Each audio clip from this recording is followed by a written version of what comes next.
అనకాపల్లి జిల్లాలో గిరిజనుల జీవన పోరాటం ఇంకా కొనసాగుతూనే ఉంది. రోడ్లు లేవు, ఆసుపత్రికి వెళ్లాలంటే డోలు మోతలే మార్గం. మాడుగుల, చోడవరం నియోజకవర్గాల పరిధిలోని పశువుల బంద, జిలుగులోవ, సోంపురం, బందరు గ్రామాల్లో 21 పీవీటీజీ కుటుంబాలు 120 మంది ప్రజలు ఈ రోజుకి రహదారి లేకుండా కొండల మీద జీవనం సాగిస్తున్నారు.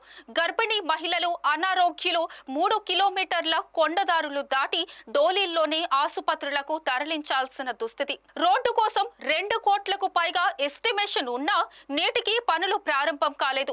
రేషన్, పెన్షన్ కోసం కూడా గుర్రాల మీదే ప్రయాణం.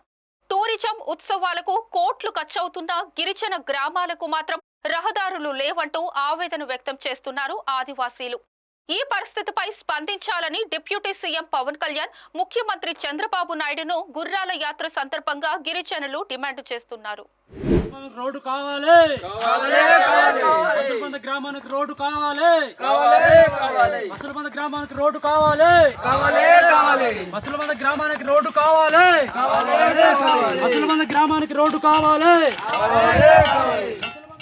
అనకాపల్లి జిల్లా మాడుగుల మండలము పసులబంద గ్రామము శ్రీధరి కామేశ్వరరావు. నేను ఈరోజు మా గ్రామానికి 2,10,00,000కి రోడ్డు మంజూరు చేశారు. ఇప్పుడు వరకు మాకు రోడ్డు వేస్తామంటున్నారు, మరి ఇప్పుడు వరకు మాకు రోడ్డు వేయట్లేదు.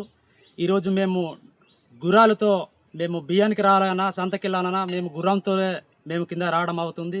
దయచేసి చంద్రబాబు నాయుడు, పవన్ కళ్యాణ్ సారు మా గ్రామాన్ని గుర్తించి మాకు రోడ్డు ఇవ్వాలనేసి మేము కోరుకుంటున్నాము. మేము అక్కడ ఒక 15 కుటుంబం మేము జీవిస్తున్నాము. మా గ్రామాలకి మాకు రోడ్డు ఇవ్వాలనేసి మేము కోరుకుంటున్నాము.